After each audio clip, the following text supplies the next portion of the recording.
कहानी की शुरुआत में हम शैरन नाम की औरत को देखते हैं जो अभी अभी सोकर उठी थी।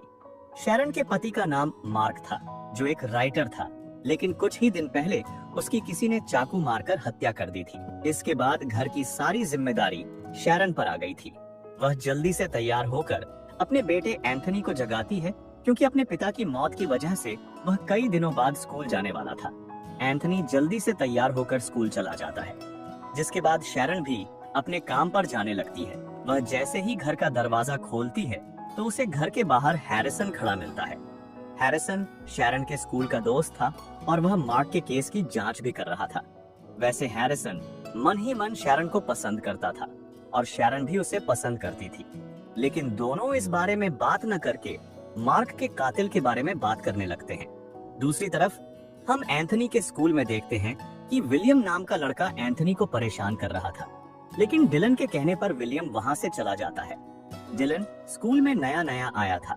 एंथनी मेगन नाम की लड़की को पसंद करता था, लेकिन उसे प्रपोज करने से डरता था। डिलन इस काम में भी एंथनी की मदद करता है और उसकी दोस्ती मेगन से करवाता है। इसके बाद दोनों फुटबॉल खेलने लगते हैं। वहीं विलियम एंटोनी को खुद से अच्छा खेलते हुए देखकर गुस्सा हो जाता है और गुस्से में वह एंटोनी को मारने लगता है। इस बार भी डिलन विलियम को मारकर एंथनी की मदद करता है। इसके बाद एंथनी चेंजिंग रूम में आता है और डिलन भी वहां आता है। एंथनी उसकी मदद के लिए उसका धन्यवाद करता है और पूछता है, तुम मेरी मदद क्यों कर रहे हो? इस पर डिलन बताता है कि मुझे पता है कि तुम्हारे पापा की हाल ही में मौत हुई है और मेरे पापा भी इस दुनिया में नहीं है, इसलिए मैं जानता हूँ कि तुम्हें अपने पापा के बिना कैसा लग रहा होगा। एंथनी को डिलन अच्छा लड़का लगता है, इसलिए वह डिलन से दोस्ती कर लेता है। रात को जब शैरन घर आती है तो उसे एंथनी कहीं दिखाई नहीं देता। वह उसे ढूंढ ही रही होती है कि तभी एंथनी डिलन को लेकर घर आता है। एंथनी शैरन को डिलन से मिलवाता है और कहता है, आज रात मैंने घर पर अपने दोस्तों के लिए एक पार्टी रखी है। यह सुनकर शैरन खुश हो जाती है क्योंकि आज एंथनी लंबे समय बाद इतना खुश लग रहा था। रात होते ही एंथनी के दोस्त पार्टी करने घर आ जाते हैं। शैरन सभी के लिए खाने पीने का इंतजाम करती है। पार्टी में डिलन भी आया था। सभी लोग पार्टी में मजे कर रहे थे। इसी दौरान शैरन की नजर डिलन पर पड़ती है, लेकिन जैसे ही डिलन उसे देखता है तो वह अपने काम में लग जाती है क्योंकि उसे यह ठीक नहीं लगा। अब शैरन नाश्ता लेकर बाहर आती है, लेकिन डिलन बाथरूम करने के लिए अंदर जाता है। अंदर जाकर वह बाथरूम ढूंढने लगता है। बाथरूम ढूंढते ढूंढते वह गलती से शैरन के कमरे में चला जाता है, जहाँ पर उसकी नजर शैरन के फैमिली फोटो पर पड़ती है। तभी शैरन भी वहां आ जाती है। उसके पूछने पर डिलन बताता है, मैं बाथरूम ढूंढ रहा था और गलती से यहाँ आ गया। फिर रात को जब सभी चले जाते हैं तो शैरन एंथनी से कहती है, मुझे पैसों की बहुत जरूरत है, इसलिए मैंने हमारा दूसरा घर बेचने का फैसला किया है। यह सुनकर एंथनी कहता है, डिलन को भी घर की तलाश है और वह भी घर खोज रहा है। फिर अगले दिन डिलन शैरन का घर देखने आता है। डिलन के पूछने पर शैरन बताती है, मुझे पैसों की जरूरत है, इसलिए मैं यह घर बेच रही हूँ। डिलन कहता है, मुझे यह घर पसंद है। फिर कुछ दिनों बाद विलियम एंथनी के कपड़े खराब करने के लिए लॉकर रूम में जाता है, लेकिन एंथनी के लॉकर में ताला लगा हुआ था। यह ताला डिलन ने लगाया था ताकि विलियम एंथनी को परेशान न कर सके। अब डिलन वहां आकर विलियम को एंथनी से दूर रहने की धमकी देता है। डिलन ने इसलिए ताला लगाया था ताकि वह विलियम को रोक सके। दूसरी तरफ हम शैरन को देखते हैं जो ऑफिस में काम कर रही थी। इसी बीच उसे एक मेल आता है जिसे देखकर वह घबरा जाती है। फिर घर जाते समय उसे एक लेटर मिलता है जिसमें उसके पिछले अफेयर के बारे में लिखा हुआ था। वह इसके बारे में अपनी फ्रेंड केटी से बात करती है। केटी उसे हैरिसन से बात करने की सलाह देती है, लेकिन शैरन को हैरिसन से इस बारे में बात करना ठीक नहीं लगता है। फिर स्कूल में डिलन एंथनी को मेगन के साथ डिनर पर जाने के लिए कहता है, लेकिन एंथनी में इतनी हिम्मत नहीं होती कि वह मेगन से बात करे। जब एंथनी कुछ नहीं करता तो डिलन मेगन से बात करता है और उसे एंथनी के साथ डिनर पर जाने के लिए कहता है। इस पर मेगन मान जाती है। उसके बाद दोनों डिलन की गाड़ी लेकर घूमने चले जाते हैं। इसीलिए उन दोनों के आने तक डिलन एंथनी के घर ही रुक जाता है। अब घर पर शैरन और डिलन ही थे। उधर एंथनी मेगन के साथ मजे कर रहा था। इधर शैरन और डिलन साथ में घर पर अकेले ही थे।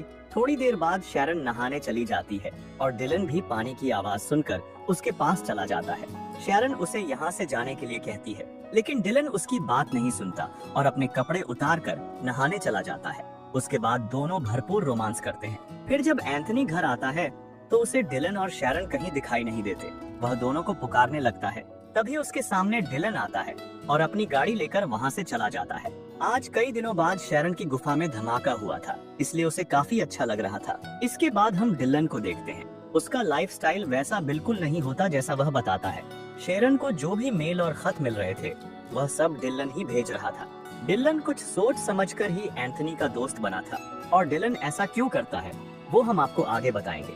अगले दिन विलियम मेगन के पास आता है और कहता है डिलन अच्छा लड़का नहीं है, वो जरूर तुम लोगों से कुछ छुपा रहा है। मेगन उसकी बातों पर ध्यान नहीं देती और सोचती है कि डिलन ने विलियम को मारा था, इसलिए वो ऐसी बातें कर रहा है। इसके बाद विलियम डिलन के पास जाता है और कहता है मुझे तुम्हारी सच्चाई पता चल गई है और तुम बच नहीं सकते। ये सुनकर डिलन उसे जवाब तो नहीं देता लेकिन घबरा जरूर जाता है। इसके बाद हम देखते हैं कि डिलन एंथनी को एक झूठ बोलने के लिए कहता है और एंथनी उसे मना नहीं कर पाता। अब जब सभी मैदान में खेल रहे थे तो डिलन जानबूझकर अपना हाथ काट लेता है और कहता है कि विलियम ने उसका हाथ काटा है। एंथनी को तो डिलन ने पहले ही समझा दिया था, इसलिए वो डिलन की हाँ में हाँ मिलाता है और विलियम को स्कूल से निकाल दिया जाता है। उसके बाद शैरन एंथनी को लेकर घर आ जाती है और कहती है डिलन ने तुम्हें ऐसा बोलने को कहा, ये तुमने मुझे पहले क्यों नहीं बताया। एंथनी गुस्से में कहता है तुम भी मुझे कहाँ बताती हो, तुमने डैड की किताबें फाड़ दी क्योंकि तुम उन्हें पसंद नहीं करती थी। फिर एंथनी वहाँ से चला जाता है। इसके बाद शैरन को डिलन का मैसेज आता है। डिलन शैरन को उसके पुराने घर पर आने के लिए कहता है। रात को शैरन डिलन के पास जाती है और डिलन उसे किस करने लगता है। इसी दौरान कोई उनकी वीडियो बना लेता है। अगले दिन मेगन एंथनी के पास आती है और उसे वो वीडियो दिखाती है। इससे पता चलता है कि वीडियो बनाने वाली मेगन ही थी। वो एंथनी से कहती है विलियम ठीक कह रहा था, डिलन हमसे जरूर कुछ छुपा रहा है और तुम्हारी मॉम को भी उसी ने वहाँ बुलाया था। मेगन एंथनी से पूछती है क्या सच में विलियम ने डिलन का हाथ काटा था। एंथनी बिना कुछ कहे वहाँ से चला जाता है। कुछ देर बाद जब मेगन अपने घर जाने लगती है तो डिलन उसका पीछा करने लगता है और उसका फोन छीन लेता है। दूसरी तरफ शैरन को भी पता चल गया था कि किसी ने उसकी वीडियो बना ली है। यह देखकर वो बहुत परेशान हो जाती है।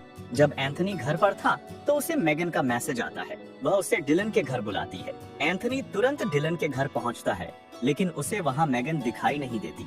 तभी डिलन पीछे से एंथनी पर हमला कर देता है। इससे हमें ये पता चलता है कि वह मैसेज मेगन ने नहीं बल्कि डिलन ने किया था। इसके बाद डिलन शैरन को मैसेज करके उसके पुराने घर पर बुलाता है।